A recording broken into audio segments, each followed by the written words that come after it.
Did you know that the toxins in your environment can significantly impact your menopause symptoms? You might find that as you go through the menopause, your skin's becoming more sensitive.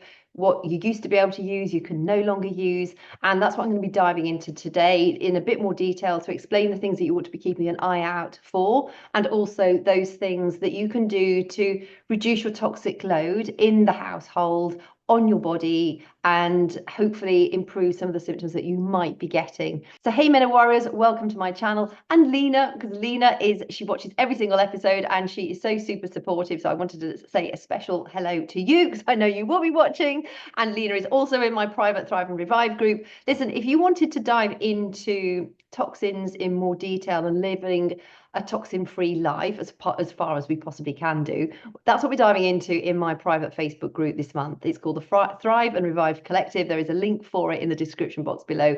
We'd love to see you in there, so just click that link and you'll be more than welcome to join us. Toxins in our environment is known as endocrine disruptors. Essentially, they bugger up your hormones, and they're pretty much everywhere. Now, if you like scented candles, all those plug-in air fresheners, they are marketed so hugely, but you realize that you're getting headaches. It could well be the plugins or the scented candles. I have been in a lot of different people's homes recently, and a lot of them have these plug-in devices. And when I come out, I have got the biggest banging headache. And unfortunately, unless you go for like a candle that is made with beeswax or soil wax and essential oils for the fragrance, or you know, use like an essential oil diffuser, they're perfectly healthy as well.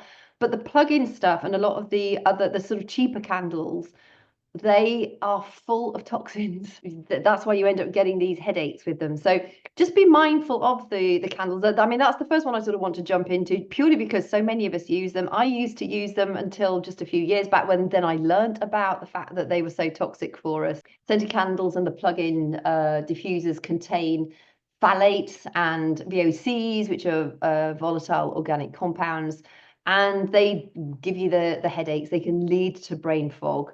They can just increase your toxic load. So while the headache is unpleasant, just imagine what it's doing to your hormones, and they are official hormone disruptors. Hormone disruptors mimic, block, or interfere with your hormones, and when our hormones are all over the shop, as they are with perimenopause, then you definitely don't want to be adding to the catastrophe that is your sort of hormonal imbalance at that time. If you're using something to try and hide unpleasant smells, then you can scatter baking soda. So if it's on a rug or a carpet, baking soda is really good. You can scatter it and sort of work it into the fibers of the carpet or the rug and leave it overnight ideally, and then just vacuum it up very well the next day. The other thing you can use is tea leaves, or even a blend of dried, obviously dried, not wet, dried tea leaves and baking soda. That's another really good thing. We use the tea leaves in our cat litter trays. They do absorb the smells, but tea leaves have also just got this gorgeous smell. If you've ever like really smelt dried tea leaves, they are so fragrant. So you can use those on your carpets as well.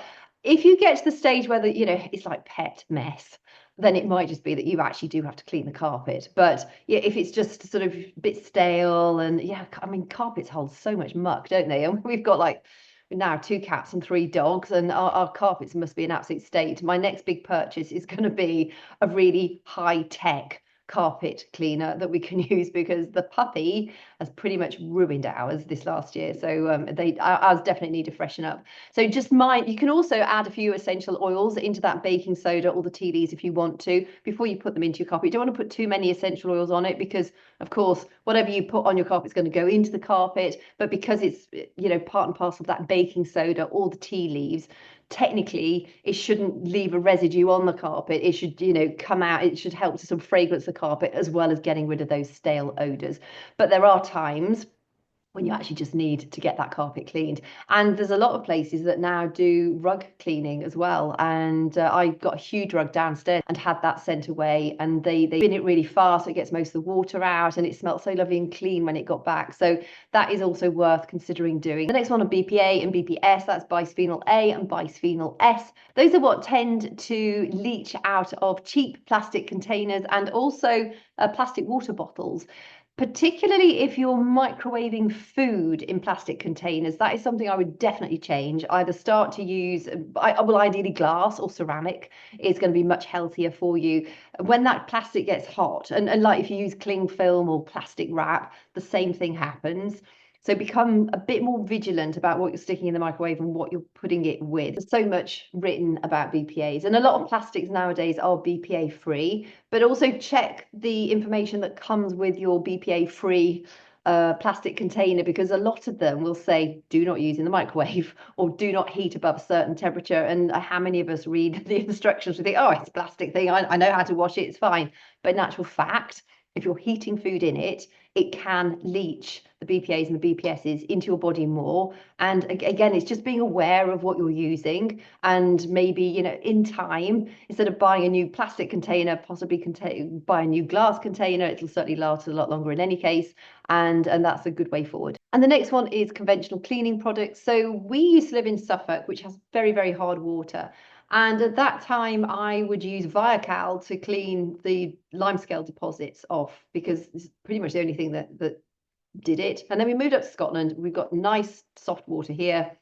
And I'd already decided by that stage, once we got up here, that I wanted to change out into non-toxic products. Partly because I've noticed my skin is becoming more sensitive as I've, gone through I'm way into postmenopause now, but the last sort of year or so, my skin is definitely becoming more sensitive. But also, literally just out there is this beautiful sea loch, and we have seals in it. We've got porpoises, orcas come in here, and I'm just thinking, as well as fish, and I just do not want whatever we're using in the house that is probably going through the sewage down into the loch at some point fairly soon.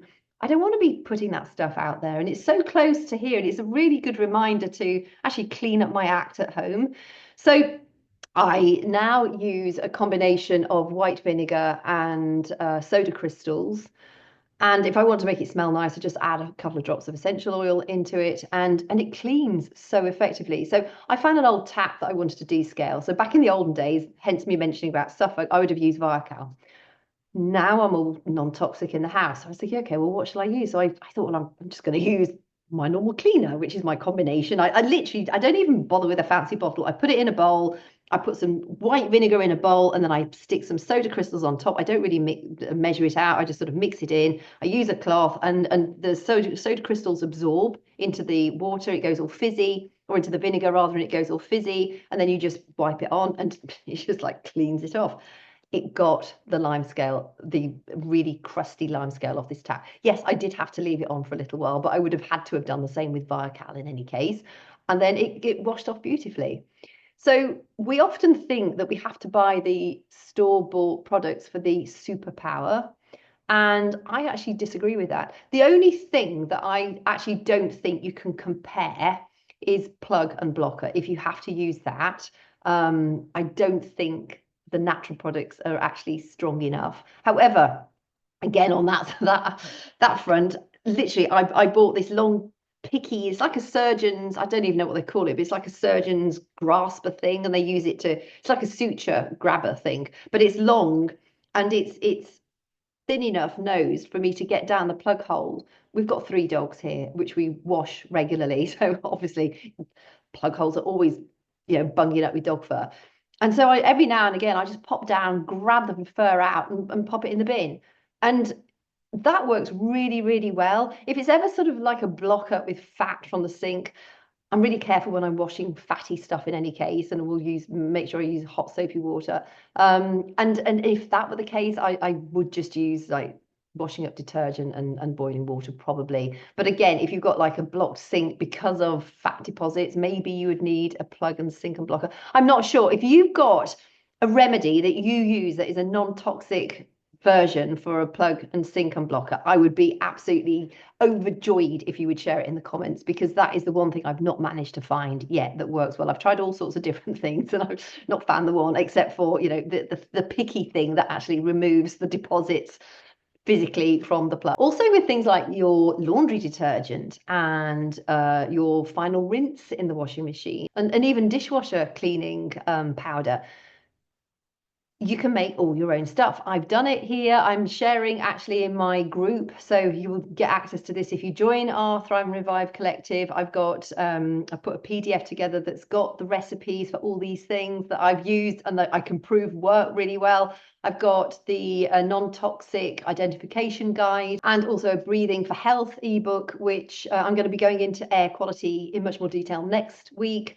But you'll be getting that as well. And it just shows the plants that are really effective at helping keep your sort of inside air cleansed, as well as other tips and strategies inside of that. And then finally, skincare and makeup. There's so much rubbish that goes in that stuff.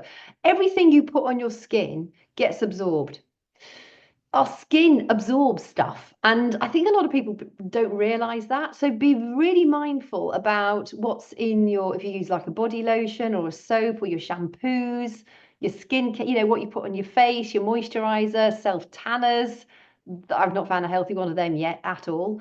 So you really do need to be mindful. Look out for the parabens. If you go onto the EWG website, go through a lot of brands and they sort of give them a rating for safety, but there's a lot of cosmetics companies and hair care companies now that have really caught on to this fact that we need to reduce our toxic load, and you can actually make your own products at home really successfully. Again, that's another guide that I've got ready to go into the group for this next week. Just be mindful of what you're surrounding yourself with, whether it's on your hair, your skin, in the air that you're breathing, and the products that you're using. Things like spray deodorants, things like the sprays that your cleaning sprays, your furniture polishes and stuff, you're breathing all that in. And so are your pets, and so is your other family members. You don't want that kind of stuff going into your body. The carpets that we put in our homes, the fabrics on our furniture, the fire retardants, they often contain formaldehyde and things like that. Well, formaldehyde is what we embalm bodies with. Don't want to be absorbing that ourselves. Not yet anyway. Wait till we've turned up our toes first. So ditch the synthetic fragrances. Make sure that you're using glass or steel containers or ceramic containers instead of plastic. Read labels on your beauty products. So make sure they haven't got the sulfates, the parabens, the artificial dyes, the artificial fragrances in them. And be open to trying out the non-toxic versions, because I absolutely promise you, white vinegar and soda crystals is phenomenal at cleaning. And if you've got like a really dirty area, so maybe if you run a guest house or something like that, and you need to make sure you've got that extra level of cleaning, you can use rubbing alcohol in part of that as well, and that's going to just give you that extra sort of level of disinfectant if you need it, rather than sort of reaching for the bleach bottle. But there are so many things that you can do. They're really easy to do. And yes, of course, it's like any new recipe that you try. When you make your first batch of laundry detergent at home, it's just like, oh, okay, I've got to follow the recipe. It doesn't take long. And I promise you, your clothes, they'll wash just as well.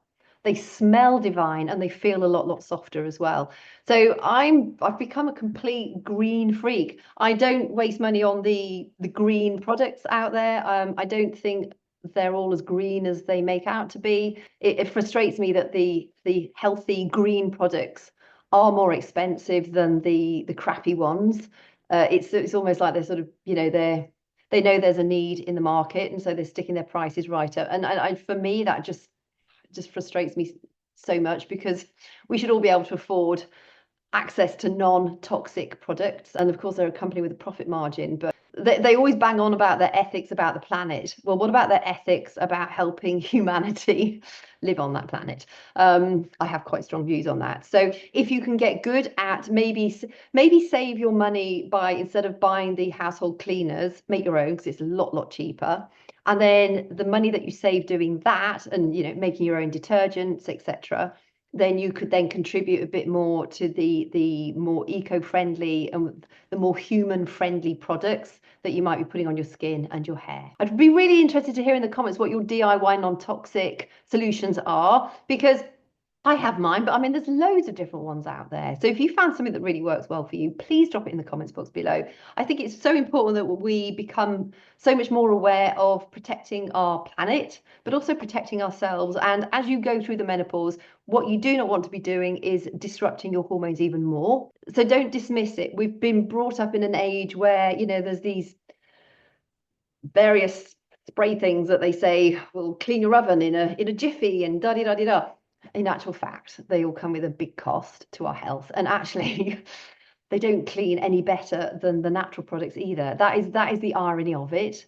I think because things are natural, we expect them not to be that powerful. And I must admit, the first time I cleaned my shower pan with the soda crystals and the white vinegar, I was thinking, going to be rubbing for ages. And it was just like, oh my goodness, that's cleaned it so well. So there are very many things you can do, and they work really, really effectively. So if you want to dive into that with us, please come and join us in the Thrive and Revive Collective. We'd love to see you in there. Otherwise, I will catch you next week for a new episode.